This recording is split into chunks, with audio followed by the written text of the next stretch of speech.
Welcome. I'm Sebastian Mahfood, and you're listening to WCAT Radio, the on-air wing of En Route Books and Media, bringing you the dulcet sounds of Catholic wisdom. Our opening prayer is from the Book of Ruth. May the Lord bless you, my daughter. You have been even more loyal now than before. Greetings and welcome to this second part of the presentation on the Book of Ruth. This is coming to you from the Altar Care St. Joseph Center in Warrensville Heights, Ohio, a suburb of Cleveland, Ohio. Altar Care St. Joseph Center is a healthcare facility offering a wide range of health services, rehabilitation, occupational and physical therapy, short-term and long-term nursing care, skilled nursing care, hospice care, and palliative care. We're looking at this short book of Ruth. It's a gem, as I said the last time. It's about ordinary things, but with extraordinary consequences. There aren't great battles and momentous events. There's no prophet, no king that's mentioned in this book, at least not a king that's on the throne. We'll see it does have something to do about the monarchy as we come now to the last part, to the end. But it's ordinary people, in a sense, doing ordinary things and finding their way. There isn't a direct intervention of God in their lives, but God is very much present to them. They are very much aware of God and his covenant with them and the consequences, the obligations of that covenant. It's set in the time of the judges before the monarchy. It's in a rural setting. There aren't many large cities at all, and there isn't the central authority, any kind of judicial centrality or anything. And so it's very early in Israelite history for it. And so it gives us a slice of that and how people made their way in trying to find out what was God's will for them. And as I mentioned the last time, I'm going to just repeat now two very important things that are the basis for this that we need to keep in mind, and some might be a little bit strange to us. I mentioned the last time the importance of the promise by God to Abraham of land and descendants. And this remains in Jewish history and in tradition, up to this day as well. And so the idea of having land so that you can support yourself, defend your area, and have a certain amount of safety, and descendants to keep your name going, and also to care for the land that you have been given. These are important. As a result of this, which is strange for us perhaps to understand, is the fact that suppose someone who has a plot of land, they die, for instance, without heirs to follow them, they perhaps die very young. Their widow can marry a relative, and the children from that union would be, for legal purposes, considered the children, the descendants, the heirs of the dead relative. And that's the situation that is here for that. Again, it seems a little strange to us. It comes out of these promises of land and descendants to keep the land and keep the name, the descendants, to keep the name going, and to be able to preserve and protect that land and be able to live off of it. And so that's what's behind all of this. So what happens, Boaz is the relative to Naomi. Naomi has lost her husband. And Ruth was the wife of that relative of Naomi. So it's her mother-in-law, daughter-in-law situation. And they have come back to the ancestral place, and they need now to find someone, a relative, who can take the role of the Redeemer, and that's the technical term that is used, the Redeemer, to be able to redeem that land and to keep the name going. And Boaz wants to do that. And in order to do that, he must marry Ruth so that they can raise children that will be considered his dead relatives' children. Now, obviously, they knew it wasn't that way as far as, biologically or that, but in legal terms, it was. So that's where we left it there. And we're going to look now at the fourth and last chapter of this brief book, because what Boaz has to do is to formalize this and to explain it in a sense and make it a legal, formal contract. And so in the fourth chapter then, as we pick up the story, we're going to look at this a little more closely than we did the other three to be able to understand how all this works out and then see what the importance is for it.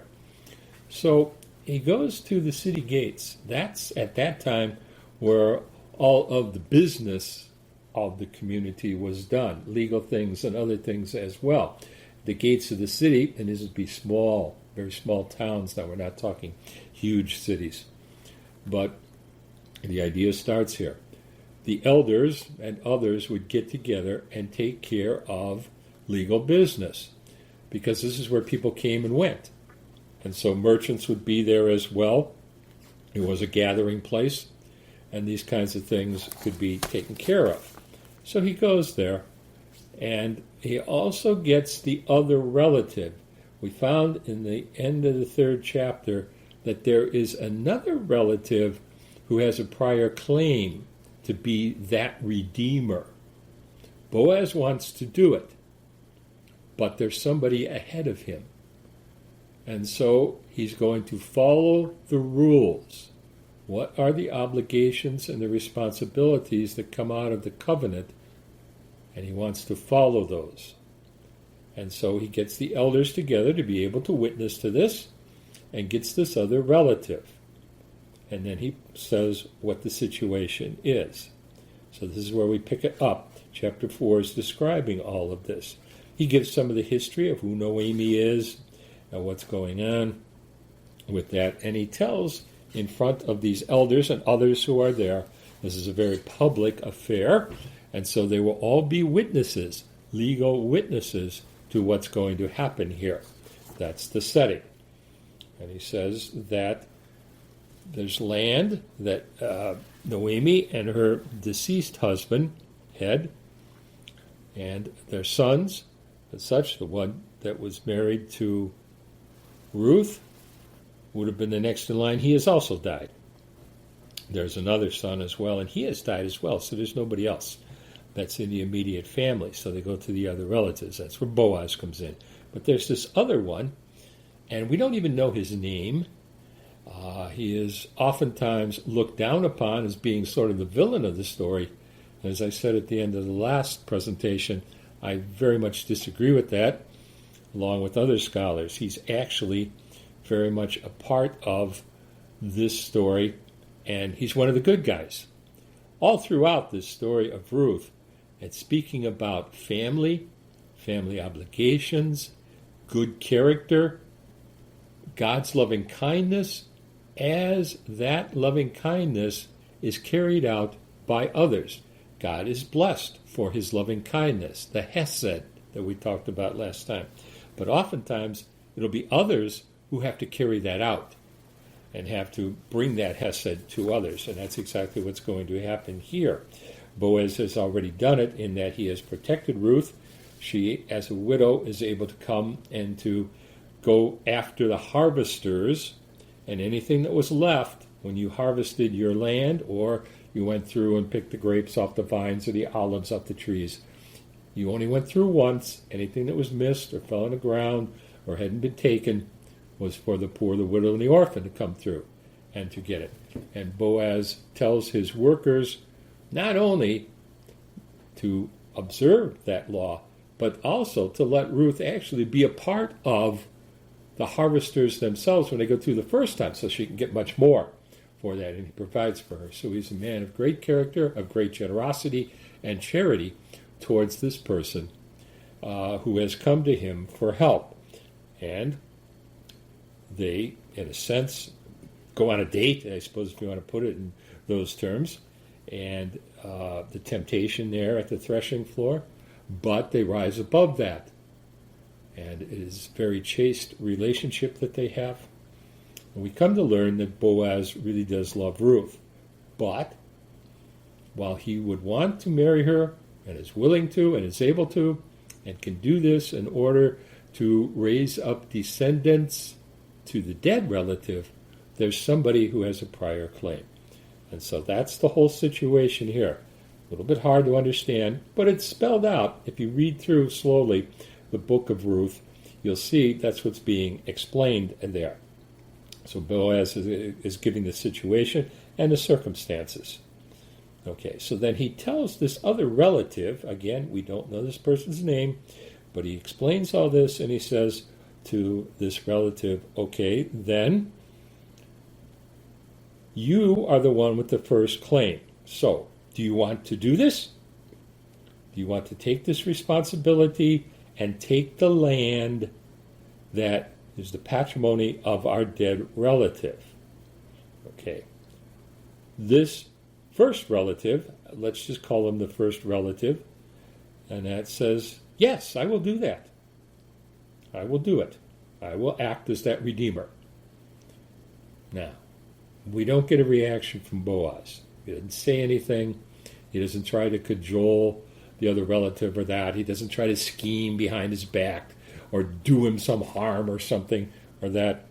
Says, it's up to you. And the other relative says, yes, I'll do it. But then Boaz goes on and says in verse 5 of chapter 4, when you acquire the field from Naomi, okay, you also acquire responsibility for Ruth the Moabite, the widow of the late heir, to raise up a family for the deceased on his estate. That's this legal tradition for heirs. Again, legally, they would not be his children. They would be the children of the dead relative in order to keep the land and to be able to till the land, take care of it, and to live off of it. Okay, so the other relative has said, yes, I'll take the land.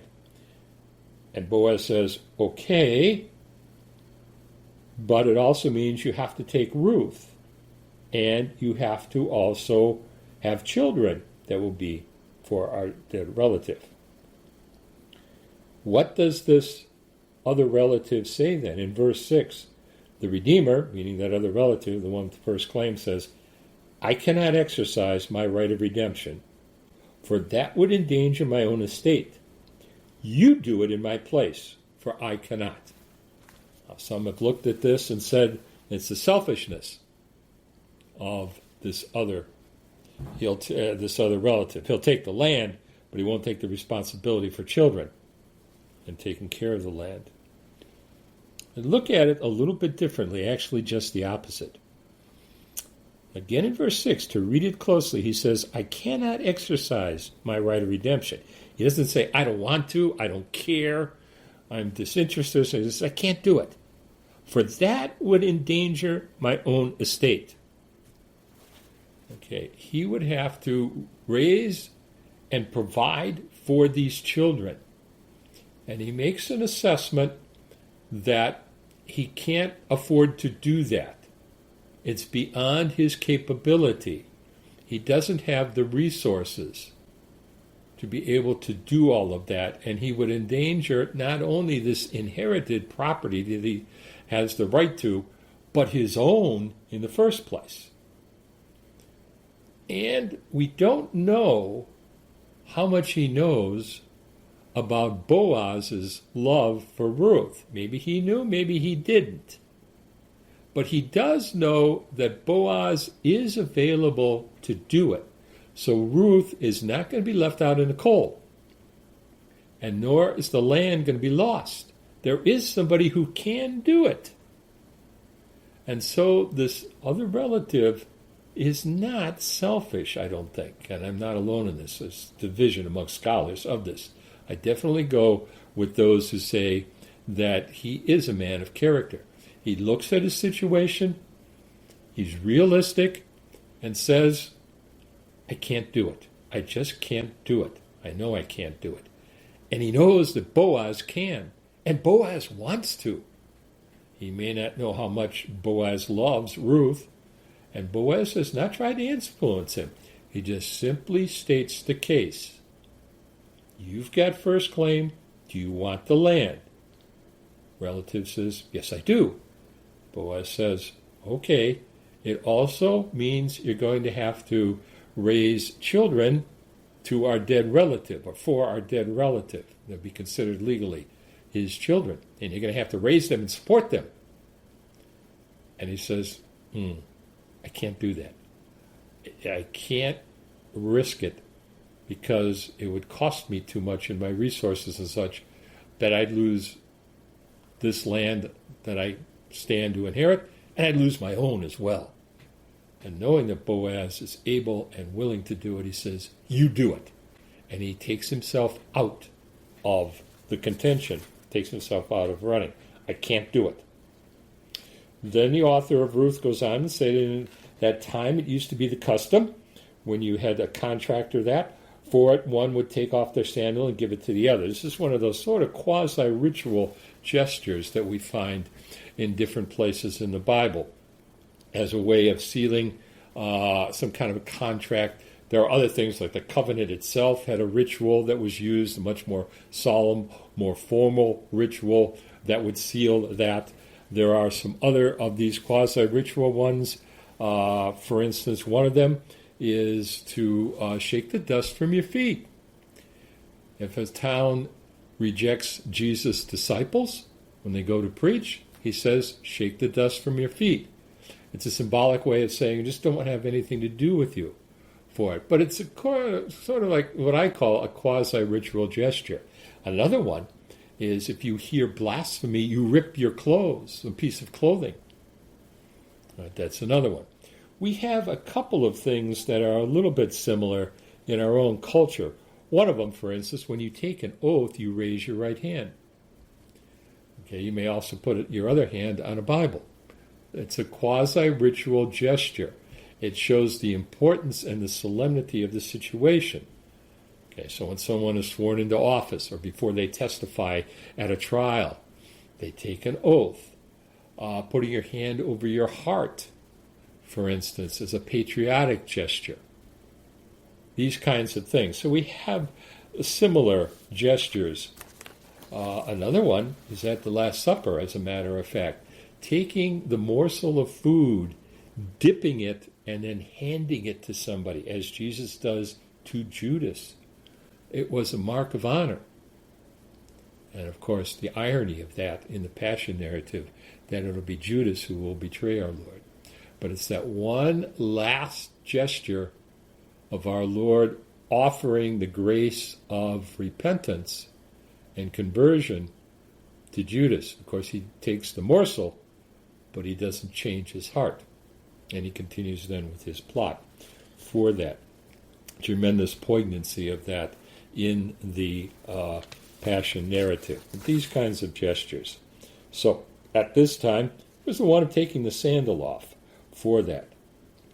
And it's the author says in verse 7, this was the form of attestation in Israel.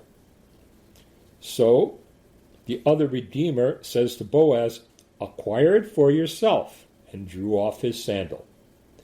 Then Boaz says to the elders and all the other people that are standing around by the gate, or sitting there, the elders, you are witnesses today that I have acquired from Naomi all the holdings of her deceased husband and their children, too, who are both deceased. And one of the children was the husband of Ruth. I also acquire Ruth the Moabite, the widow of Mahlon, as my wife, in order to raise up a family for her late husband on his estate.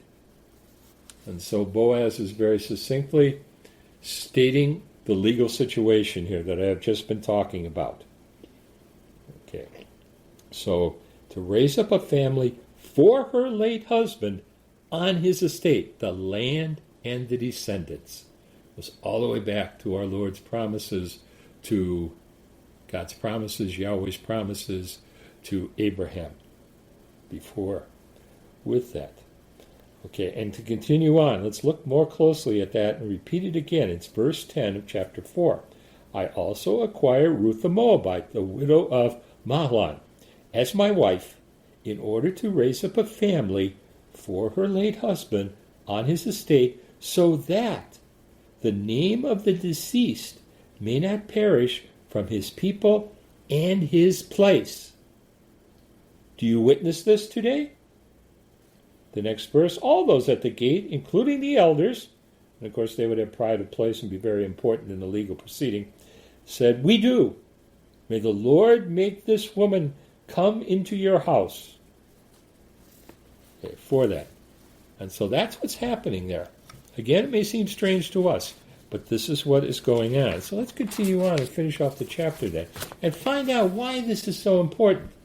It's important for this family, but why is that important for Jewish history? And for us as Christians, why does this story be the one that makes it into the Bible? So we go on in the next verse. With the offspring, the Lord will give you from this young woman. May your house become like the house of Perez, whom Tamar bore to Judah. It's another story back in Genesis. Boaz took Ruth. When they came together as husband and wife, the Lord enabled her to conceive, and she bore a son. Okay, so it does work out that way now. So they all rejoice. All of them, Naomi all the way through, and all the women of the town and the men and such and everything, that this has been done. New life comes for this. As a matter of fact, in verse 16, Naomi took the boy, cradled him against her breast, and cared for him. The neighbor women joined in the celebration. A son has been born to Naomi. It was born to Ruth, but Naomi, of course, is also as a part of this. Again, the land and descendants for this. They named him Obed. He was the father of Jesse, the father of David. And this is what makes this story important. These are the direct ancestors of King David. And so it's the grandparents, great-grandparents that are a part of this. And so the chapter ends, and the book ends in this fourth chapter. These are the descendants of Perez. Perez was the father of Hezron. Hezron was the father of Ram. Ram was the father of Aminadab. Aminadab was the father of Nahshon. Nahshon the father of Salma. Salma was the father of Boaz. Boaz was the father of Obed. Obed was the father of Jesse. And Jesse became the father of David. And that's the importance. And it's interesting, in the Hebrew, the original, it has to break the rules of grammar a little bit so that the exact last word of the entire book is the name David. And so that marks it out for us.